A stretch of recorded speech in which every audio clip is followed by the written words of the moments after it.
Hey guys, and the first question I'm going to ask you, and I need your honest opinion is that are you satisfied how Manchester United conducted their transfer business? Are you, as a Manchester United fan, are you happy with how the club did their business? They only had two rivals, and I think some three four players departed on loan. um, are you satisfied with this? We are going to discuss the incomings and the outgoings in this transfer window for Manchester United. First of all, I'm going to start with the players that came in, and one player that Manchester United signed, I think one senior player that is Patrick Dogu, who was signed from Lecce, the fee region of 29.4 million pounds, inclusive of ads on. So Patrick Dogu, I think, was the only major signing for Manchester United this transfer window, and it happened where at the time where United needed a left wing back. Remember, United had Tyrell Malacia, they had Luke Shaw. Luke Shaw got injured some months ago. He returned to training 2 weeks ago. It's not fit yet. Tyrell Malacia started some few games, but he did not impress Ruben Amorim. And I think Ruben Amorim said to the board that, you know what, get me a left wing back. And there were some names being linked to United. Among them, Nuno Mensch of PSG, Milos Kekes of FC Bournemouth, also and Alvaro Carreras of Benfica, the former academy of Manchester United, was also linked to a move to Old Trafford. But Nuno Mensch deal seems so complicated, same as Milo Kekes, who I think could not have left Bournemouth this January, and is also linked with Liverpool.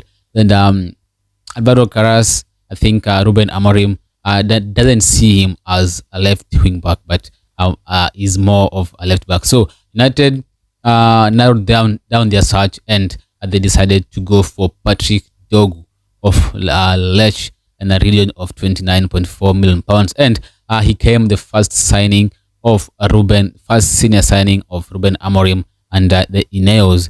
And with now Lisandro Martinez injured, I think we are going to see more of Patrick Dogu starting that left wing back role for Manchester United. Apart from Patrick Dogu, United also signed Eden Heaven, the 18-year-old left-footed centre back from the Arsenal academy. First, I thought he was an academy signing, but after it was announced by the club, and they said that he will join the first team immediately. Remember, at Arsenal, he was the academy player, but he made his debut for Arsenal, I think, pre-season this season for the Arsenal. So I think he has that kind of experience, and I'm now convinced why he left Arsenal for Manchester United.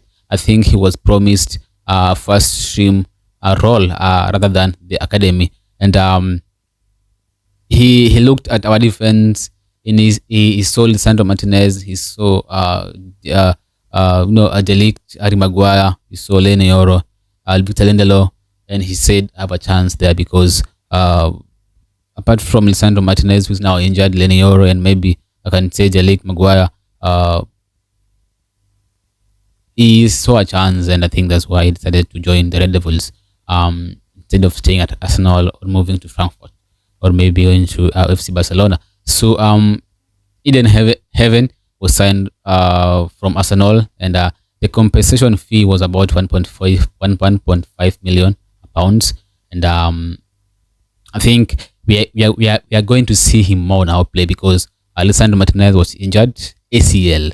He tore his ACL during the 2-0 loss at Old Trafford against Crystal Palace, and this gives him the chance to showcase his abilities and why United signed him from Arsenal, and why Arsenal also were trying to keep him, because don't forget Arsenal also offered him a new contract, but he decided to join Manchester United instead. So maybe an injury to Lisandro Martinez maybe can be a blessing in disguise for us. But I'm really devastated because Lisandro Martinez, he was starting to pick his form. When we signed him, was very good. But after that injury against Sevilla in the Europa League, um, the foot injury, I was slow. I did not, he was not at the how he came in. And this season under Amorim playing left center back, I think he had some great games. Remember his assist to Amad Diallo against Man City, his goal against Liverpool, his assist against Rangers in the Europa League. So after he started to pick his form, and suddenly he's now injured and will miss the rest of the season. Maybe he'll be back in October or November next season. So guys, those are the only two major signings that were made by Manchester United. Remember also Diego Leon, the 17-year-old left back from Paraguay.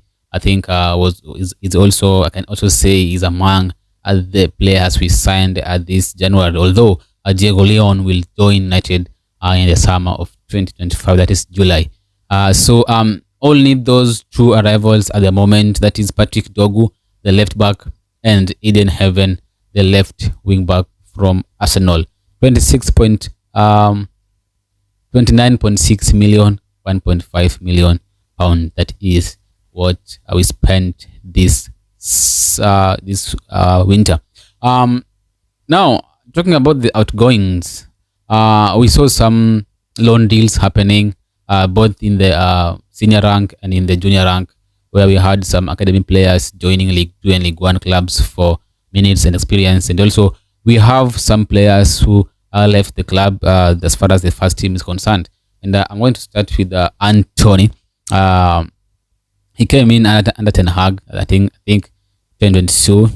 We had high hopes. We thought that maybe our right wing problem has been solved for years, because we know all those who watched Ajax during the Champions League, and they watched Ajax during where they were so good. You watched Anthony and you say, you know what, this guy is going to bring glory. He's going to bring his best to Manchester United. But after some 3-4 games, he was good. But from that, I think it was not all going to plan for Anthony. And this season, under Morim, yet playing 3-4-2-1 formation, he doesn't have a chance. And United decided to loan him out to Real Betis.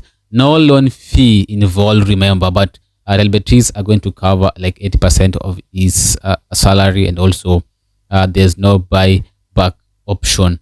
Or rather, there's no option to buy included in his contract. So Anthony probably will be back at the end of the season, back to Manchester United, where I think now it's going to be sold permanently. He made his debut for Betis against Bilbao. He won man of the match, and we wish them all the best in Spain. So Anthony was the first outgoing on loan to Real Betis. Also, another player, I think, whom, if I told you 2 years ago that Rashford will be sold or loaned out to Aston Villa, I think you couldn't have believed me. Remember the season? Yeah, that season. Scored 30 goals plus for Manchester United. The first player to do that for United since 2022. No, since 2012, 2013 season. The first player to score 30 plus goal a season for Manchester United since 2012-2013 season in all competitions. Marcus Rashford. The street will not forget Marcus Rashford. Unfortunately, last season, I did not pick up where he left. And at this season, under Ten Hag, before he was sacked, he was so poor. Now under Ten Hag, he played at the first game he scored against Ipswich. He scored against Everton. Remember the 4-0 win against Everton. He scored a brace. But after that, I think he had problems with Ruben Amorim, and he hasn't played for United since December, early December. And Amorim was so brutal regarding Rashford. Whenever he was asked a question about Rashford, he could always been seen very brutal with his response. And I said, no, I don't think Rashford has a future in Manchester United as far as Ruben Amorim is the manager of Manchester United. And I think most fans are going to agree with me when I say that Rashford going to Aston Villa is a win-win situation for everyone. A win-win situation, a win for Rashford and a win for Manchester United because Rashford needs to play. He need that game time. Remember, he need minutes because he want to be included in the squad for the World Cup next year, and he need that minutes to showcase and impress a new manager that is Thomas Tuchel. And United, and also at United, wages has been reduced, and also there's no more problems. Players don't want to give their all to the in the pitch, and that has been a case with Marcus Rashford because when you look at Amad Diallo play, also Alejandro Garnacho at the moment, you can see he's trying his best to adapt to the new system. Amad Diallo is doing quite well, pressing, and that is what this system is all about. But if you see Max Rashford, sometimes he loses the ball and he doesn't bother to track back, and I think this annoys Ruben Amorim, and I think he could regain his form at Aston Villa. Those are the only major incomings and outgoings at Manchester United. The incomings, as I said, Patrick Dogu and Eden Heaven. Yeah, and the outgoings on loan, that is Anthony and Rashford. Also, there have been rumors regarding Tyrell Malacia. It could move to a PSV. Remember, a PSV, the Dutch league, their transfers period ends tonight, and there's some still time for Malaysia to move to a PSV, and the deal could be finalized in the coming hours. So Malaysia could also join a PSV on loan from Manchester United. I'm still not sure if they will include an option to buy or it will be a straight loan. We were in the market for a new striker. There were some rumors, blah blah blah. Matthew Stahl, Leon Bailey, Douglas Luiz, Liam Delap, and the only strong player who was linked to United was Matthew Stahl of Bayern Munich. And Tell wanted to join Manchester United. He first rejected Spurs for United, and United were in negotiation with Bayern Munich, but United pulled out of the race because Bayern Munich wanted United to pay 5 million loan fee and a straight loan. That is, we paid them 5 million. We developed a player for them. Then at the end of the season, they will have 5 million in their pockets and a player well experienced also in their squad. And this is what United didn't want, developing a player for another team. Come on, we are 13th in the league, but we are not a mid-table team. We are Manchester United. We don't develop players for the teams. So United wanted a loan with an option to buy at the end of the season, but Bayern didn't want that to happen. So United, dumped or walked out the race, and Tell joined Spurs, which he was refused to join some days earlier. So that was it from the transfer window. And according to the Athletic, this winter season, or this transfer season for United was all about putting the house in order. Putting the house in order for next season, that is the summer. So I hope in summer you're going to see some serious signings and outgoings as far as United are concerned, because they need it. We need it.